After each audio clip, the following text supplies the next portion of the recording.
Hi everyone, this is IT491, the recording for week 1.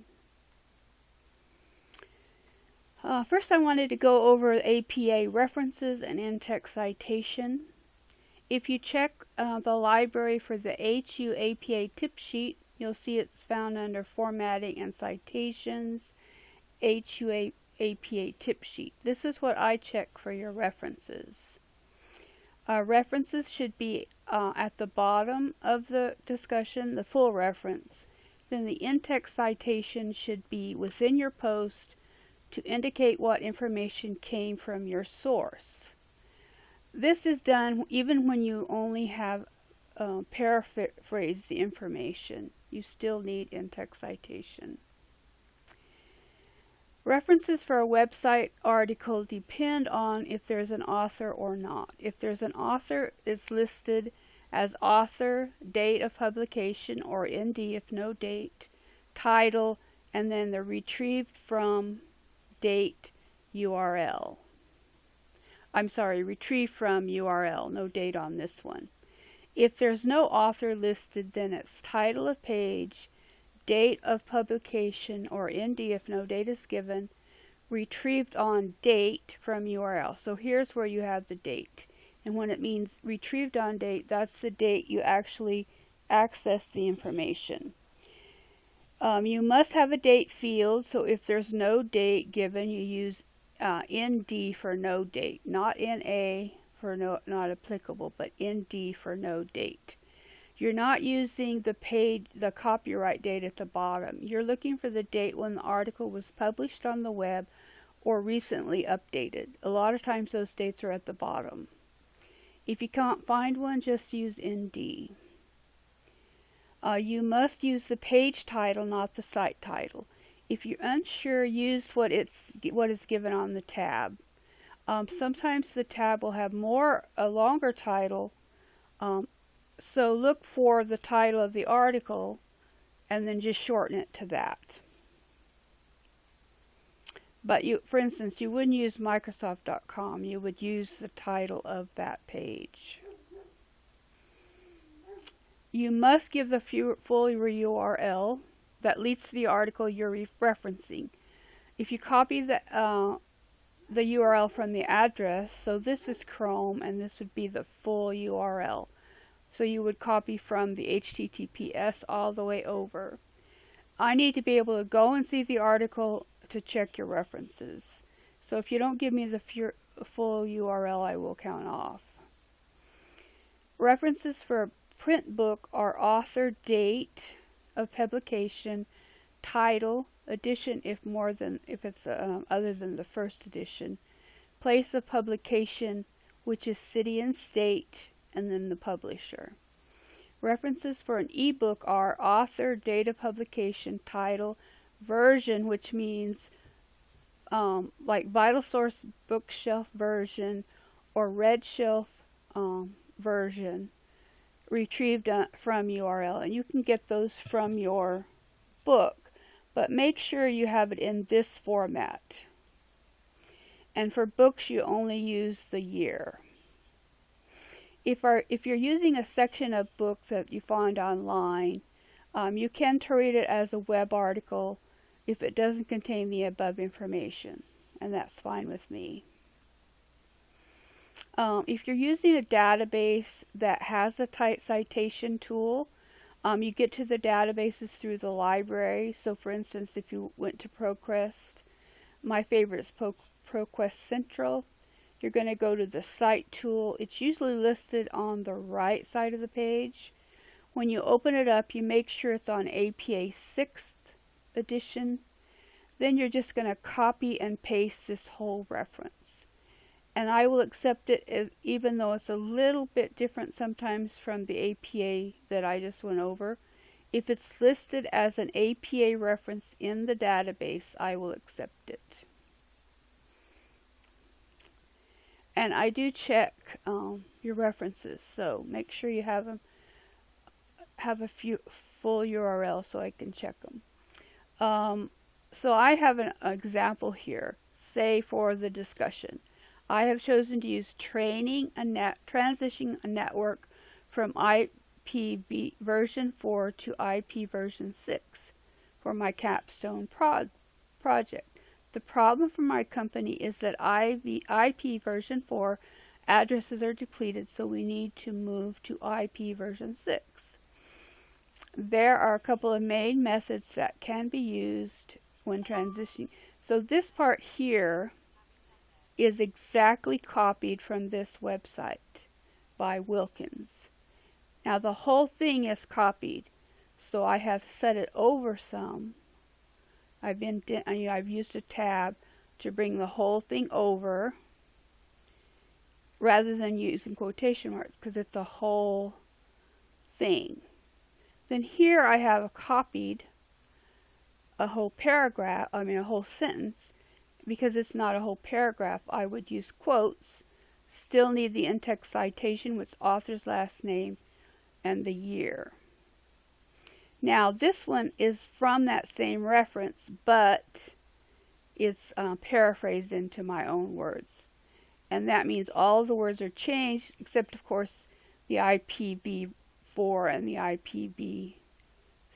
So basically you're changing the words to your own words, but you still have a in-text citation. Now this is just an example. You would never have this much quoted material. You need to have most of your post be your own words, and then 20% maybe would be quoted material or paraphrased material, quoted material, yeah.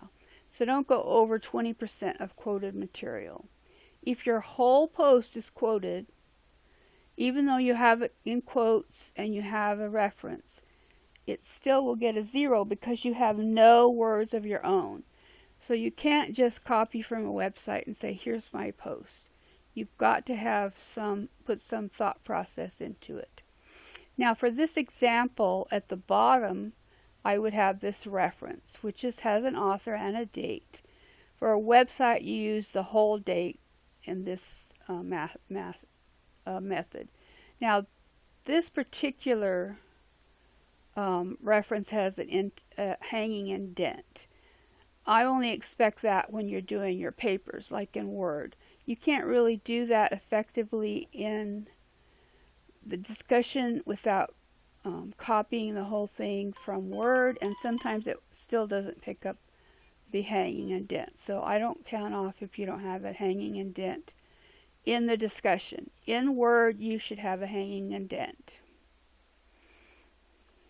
Now I want to go over a little bit of plagiarism because I want to make sure that everyone understands. Plagiarism is an act of fraud. It involves both stealing someone else's work and lying about it afterward. So, if you copy directly from a article and you present that as your work with no reference, no quotation marks, then you're actually lying about that information. You're telling me that those are your words when they're not. You should use direct quotes sparingly. As I said before, not more than 20%. Paraphrasing is presenting the ideas and information you have read in your own words. Paraphrasing does not require quotes, but it does require an in-text citation and a full reference because the ideas are from somebody else.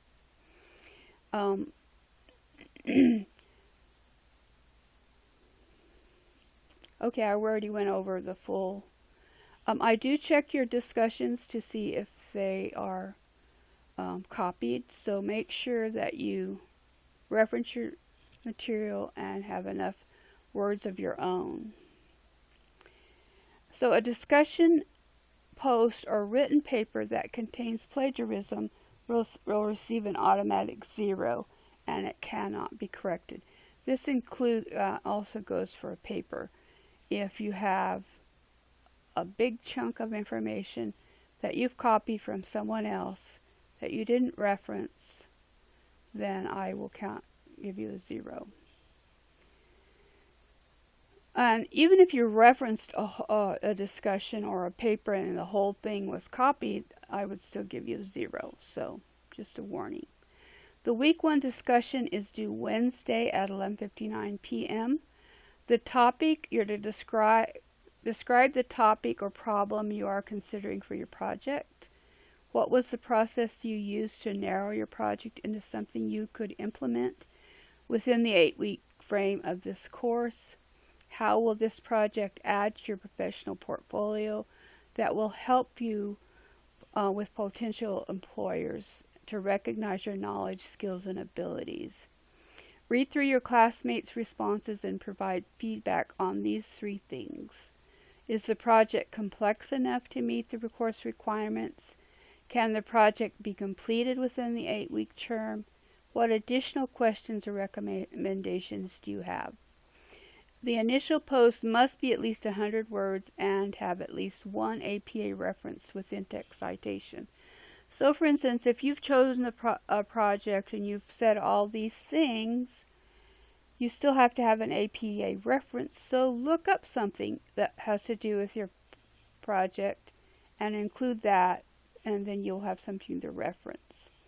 3 replies are due by Sunday and should be about 65 words each. I'm not too strict on that, but I don't want any 1 to 2 sentence responses. You ought to have at least have something substantial to say. The week 1 assignment is due Sunday at 11:59 p.m. You're to write a proposal for your capstone project using the IT491 Week 1 assignment. So let's go here to Classroom. And if we scroll down, you'll see you'll see the ideas that have been given if you're having a hard time thinking of one, and then the week 1 assignment that I'm talking about. And if we go to look at that, you'll see that it has a place for your name and the title of your project, and then you're going to describe your problem, the technology solution, and then how it aligns to these objectives. So each objective must be mentioned, saying how your project aligns to each of those. And then you put your responses in there. And then if you have done any kind of research to, in addition to what you say about your project, you would have the full reference at the bottom. It doesn't specifically say anything in this one, I don't think, about references. Excuse me. So that's not required. But if you do use some information from somewhere, you need to reference it. Just a warning. And then, let's go back.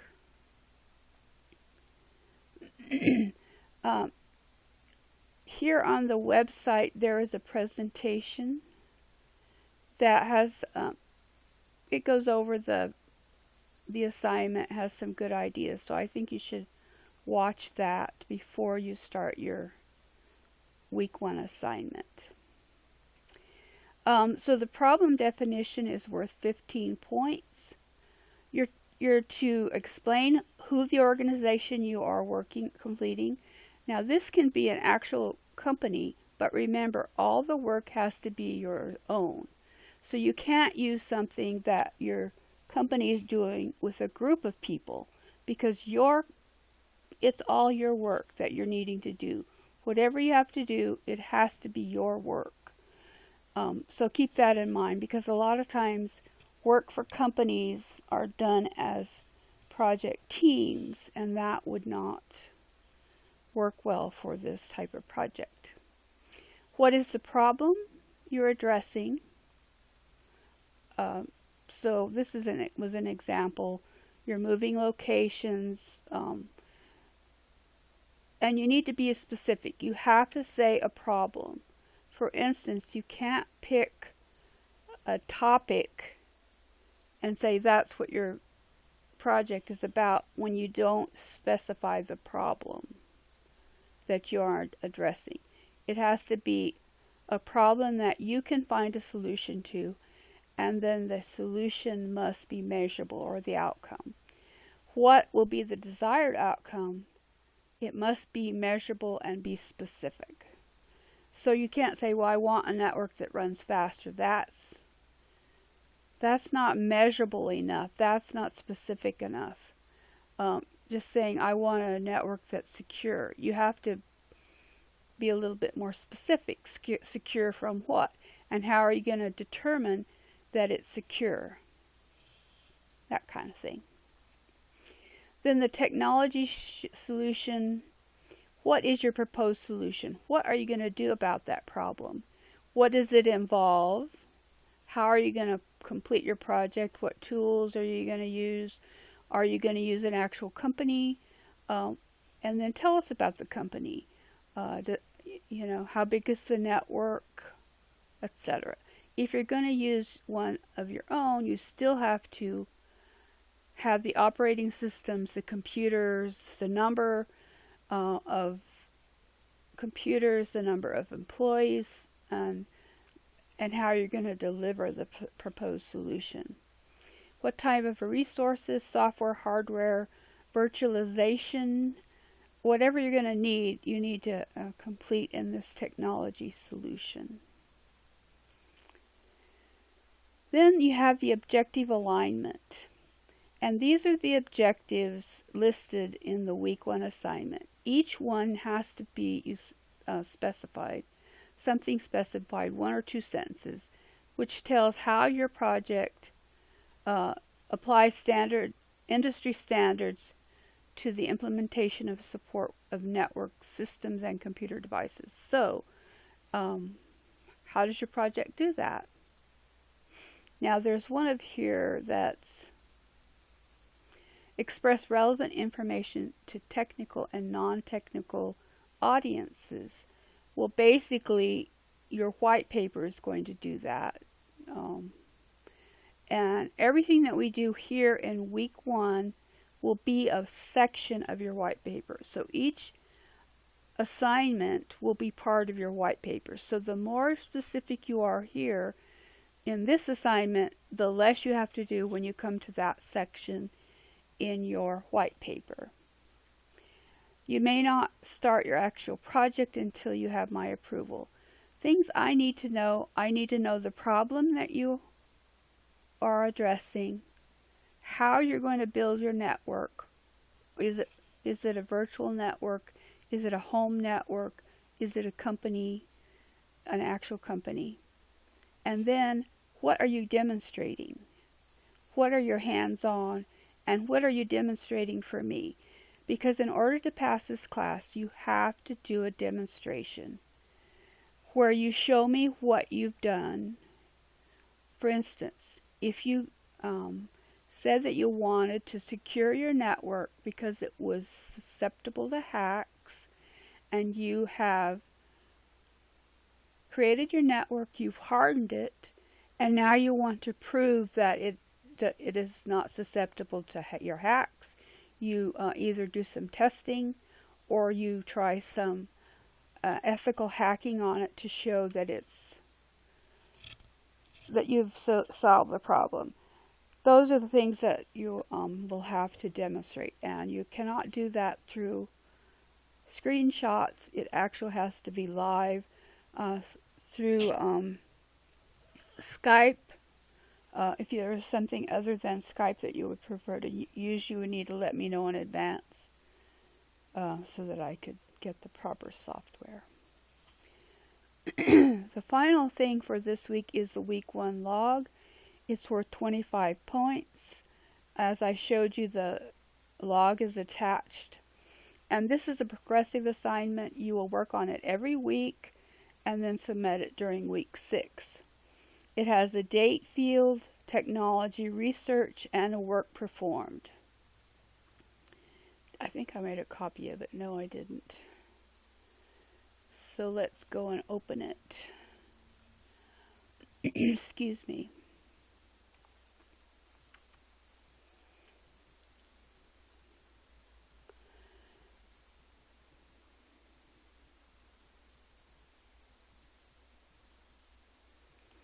So you have your name, the project title, but actually where you fill it in is this box, the date, technology research, and then of course the research has to have references.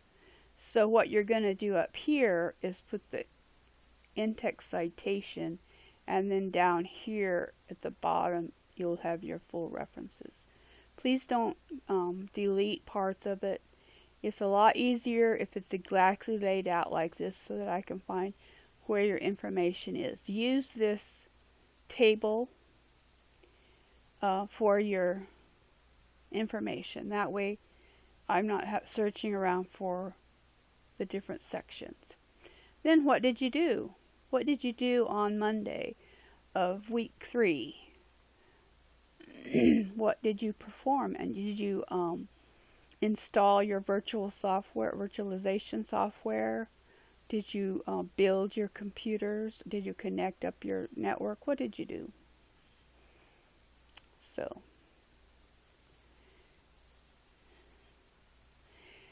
and if you don't work on it every week, then it's not going to be complete by the time week 6 is. So do keep up with it.